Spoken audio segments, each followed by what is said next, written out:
لوگ اپنے پروردگار کے خوف کی وجہ سے کرتے ہیں اور جو اپنے پروردگار کی آیتوں پر ایمان رکھتے ہیں اور جو اپنے پروردگار کے ساتھ شریک نہیں کرتے اور جو دے سکتے ہیں دیتے ہیں، جبکہ ان کے دل اس بات سے ڈرتے رہتے ہیں کہ ان کو اپنے پروردگار کی طرف لوٹ کر جانا ہے۔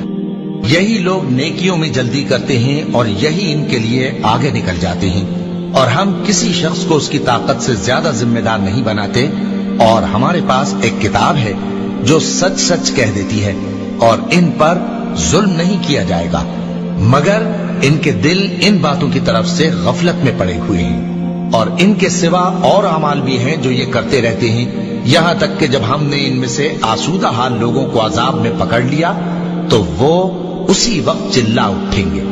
آج مت چلاؤ، تم کو ہم سے کچھ مدد نہیں ملے گی، میری آیتیں تم کو پڑھ پڑھ کر سنائی جاتی تھی اور تم الٹے پاؤں پھر جاتے تھے، ان سے سرکشی کرتے، گویا ایک قصہ گو کو چھوڑ کر چلے جاتے تھے۔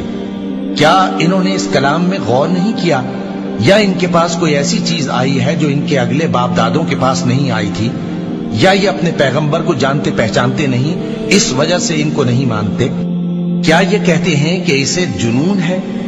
نہیں، بلکہ وہ ان کے پاس حق کو لے کر آئے ہیں، اور ان میں سے اکثر حق کو ناپسند کرتے ہیں۔ اور اگر معبود برحق ان کی خواہشوں پر چلنے لگے تو آسمان اور زمین اور جو ان میں ہے سب درہم برہم ہو جائیں، بلکہ ہم نے ان کے پاس ان کی نصیحت کی کتاب پہنچا دی ہے، اور یہ اپنی کتاب نصیحت سے منہ پھیر رہے ہیں۔ کیا تم ان سے تبلیغ کے صلے میں کچھ مال مانگتے ہو؟ تو تمہارے پروردگار کا دیا ہوا مال بہت اچھا ہے، اور وہ سب سے بہتر رزق دینے والا ہے، اور تم تو ان کو سیدھے راستے کی طرف بلاتے ہو، اور جو لوگ آخرت پر ایمان نہیں لاتے وہ راستے سے الگ ہو رہی ہیں۔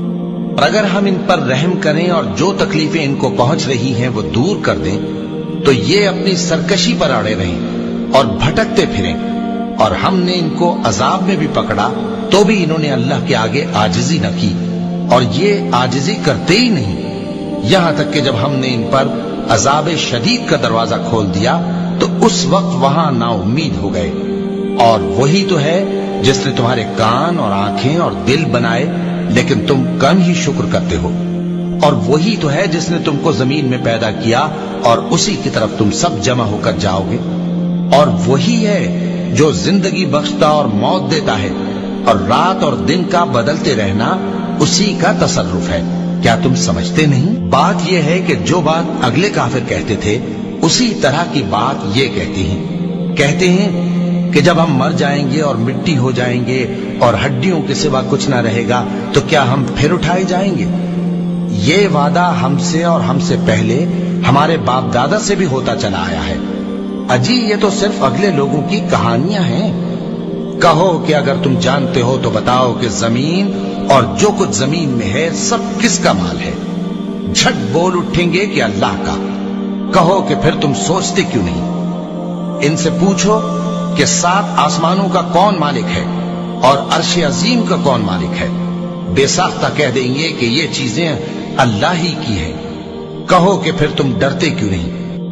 کہو کہ اگر تم جانتے ہو تو بتاؤ کہ وہ کون ہے جس کے ہاتھ میں ہر چیز کی بادشاہی ہے اور وہ پناہ دیتا ہے اور اس کے مقابل کوئی کسی کو پناہ نہیں دے سکتا؟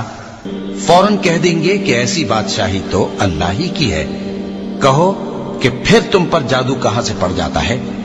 بات یہ ہے کہ ہم نے ان کے پاس حق پہنچا دیا ہے، اور یہ جو بت پرستی کیے جاتے ہیں بے شک جھوٹے ہیں۔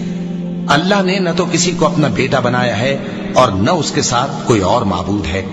ایسا ہوتا تو ہر معبود اپنی اپنی مخلوقات کو لے کر چل دیتا اور ایک دوسرے پر چڑھ دوڑتا۔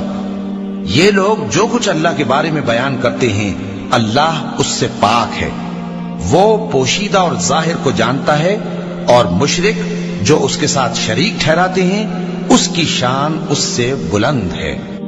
اے نبی کہو کہ اے پروردگار، جس عذاب کا ان کفار سے وعدہ ہوا ہے اگر تو میری زندگی میں ان پر نازل کر کے مجھے بھی دکھائے تو اے پروردگار مجھے اس سے محفوظ رکھیو اور ان ظالموں میں شامل نہ کیجو، اور جو وعدہ ہم ان سے کر رہے ہیں ہم تم کو دکھا کر ان پر نازل کرنے پر قادر ہیں، اور بری بات کے جواب میں ایسی بات کہو جو نہایت اچھی ہو، اور یہ جو کچھ بیان کرتے ہیں ہمیں خوب معلوم ہے۔ اور کہو کہ اے پروردگار، میں شیطانوں کے وسوسوں سے تیری پناہ مانگتا ہوں، اور اے پروردگار اس سے بھی تیری پناہ مانگتا ہوں کہ وہ میرے پاس آ موجود ہوں۔ یہ لوگ اسی طرح غفلت میں رہیں گے یہاں تک کہ جب ان میں سے کسی کے پاس موت آ جائے گی تو کہے گا کہ اے پروردگار مجھے پھر دنیا میں واپس بھیج دے تاکہ میں اس میں جسے چھوڑ آیا ہوں نیک کام کیا کروں۔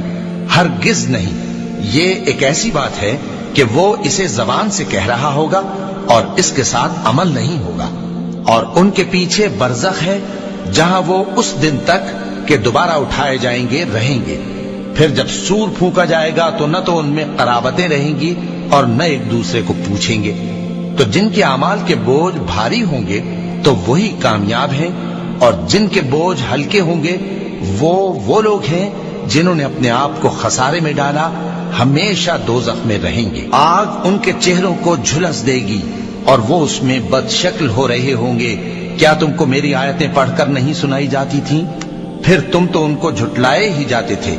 وہ کہیں گے اے ہمارے پروردگار، ہم پر ہماری کمبختی غالب آ گئی اور ہم رستے سے بھٹک گئے۔ اے پروردگار ہم کو اس میں سے نکال دے، اگر ہم پھر ایسے کام کریں تو ظالم ہوں گے۔ فرمائے گا کہ اسی میں ذلت کے ساتھ پڑے رہو اور مجھ سے بات نہ کرو۔ میرے بندوں میں ایک گروہ تھا جو دعا کیا کرتا تھا کہ اے ہمارے پروردگار ہم ایمان لائے تو تو ہم کو بخش دے اور ہم پر رحم فرما، اور تو سب سے بہتر رحم کرنے والا ہے۔ تو تم ان سے تمسخر کرتے رہے یہاں تک کہ ان کے پیچھے میری یاد بھی بھول گئے، اور تم ہمیشہ ان سے ہنسی کیا کرتے تھے۔ آج میں نے ان کو ان کے صبر کا بدلہ دیا کہ وہی کامیاب ہو گئے۔ اللہ پوچھے گا کہ تم زمین میں کتنے برس رہے؟ وہ کہیں گے کہ ہم 1 روز یا 1 روز سے بھی کم رہے تھے۔ شمار کرنے والوں سے پوچھ لیجئے۔ اللہ فرمائے گا کہ وہاں تم بہت ہی کم رہے، کاش تم جانتے ہوتے۔ کیا تم یہ خیال کرتے ہو کہ ہم نے تم کو بے مقصد پیدا کیا ہے، اور یہ کہ تم ہماری طرف لوٹ کر نہیں آؤ گے؟ تو اللہ جو سچا بادشاہ ہے اس کی شان اس سے اونچی ہے، اس کے سوا کوئی معبود نہیں، وہی عرش کریم کا مالک ہے۔ اور جو شخص اللہ کے ساتھ اور معبود کو پکارتا ہے جس کی اس کے پاس کچھ بھی سند نہیں، تو اس کا حساب اس کے رب کے ہاں ہوگا۔ کچھ شک نہیں کہ کافر کامیاب نہیں ہوں گے۔ اور اللہ سے دعا کرو کہ میرے پروردگار مجھے بخش دے اور مجھ پر رحم کر، اور تو سب سے بہتر رحم فرمانے والا ہے۔ صدق اللہ العظیم۔ اللہ اکبر۔